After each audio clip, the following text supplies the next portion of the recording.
aspect to think about is emails, right? We do a lot of emails. I get a lot of emails. I'm trying to think, 4 email addresses, 3 personal, 1 work.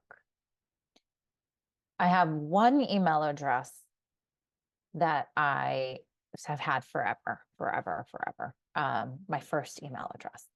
That has now become all of the stores that need to contact me email address, including my health insurer, my retirement plan provider, all of my benefits providers. That's all of my credit cards, my banking. Everything is in that 1 email address.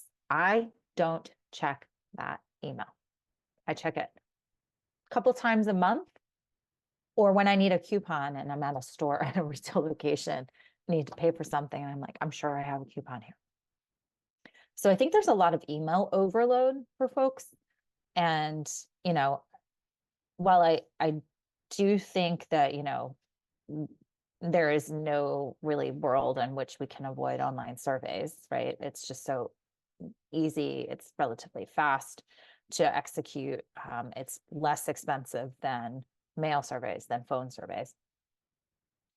I think we have to have some clarity around the fact that you may think that someone is checking their email on a daily basis. I look at my work email all the time. I look at my 3rd personal email that I actually get emails from family and from friends all the time. But I don't look at the other 2 all the time. And so I think we have to be realistic in terms of the pattern of our outreach when we're using emails, the call to action, exactly what we're sending. So we're not sort of getting that spam thing going on. And I think we have to just realize that with this email overload, that may be underlying some of the decline in response rates that we're seeing across the industry.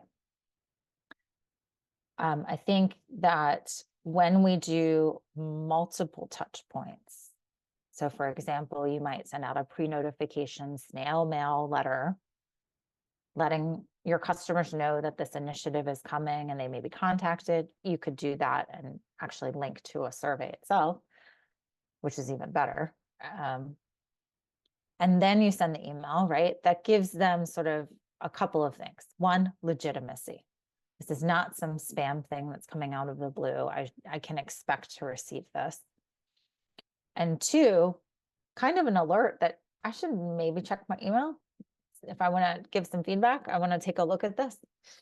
So I think that's another piece of this that we have to grapple with is how some of the changes and shifts that we've seen are impacting. And that really came to fruition in what we saw with response rates during the pandemic. They shot way up.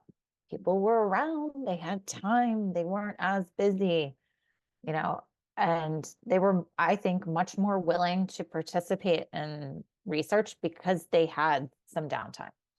As sort of all the restrictions eased, people went back to the office, people got busy in activities again. We've seen response rates decline to the point where I think now, for the most part, I'm seeing them a little bit lower than they were before the pandemic. And I think, in my personal life, you talk to folks and people are busy.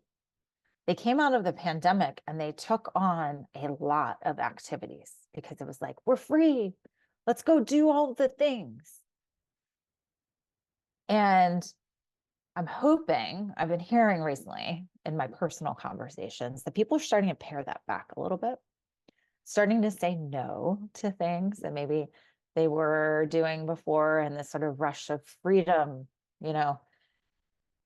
And so maybe we'll see people sort of start to have a little bit more of an equilibrium, a balance in their lives where they have some downtime and then they're able to participate in research. But I think we have to really be aware of some of the bigger trends that are behind the scenes that might impact our work.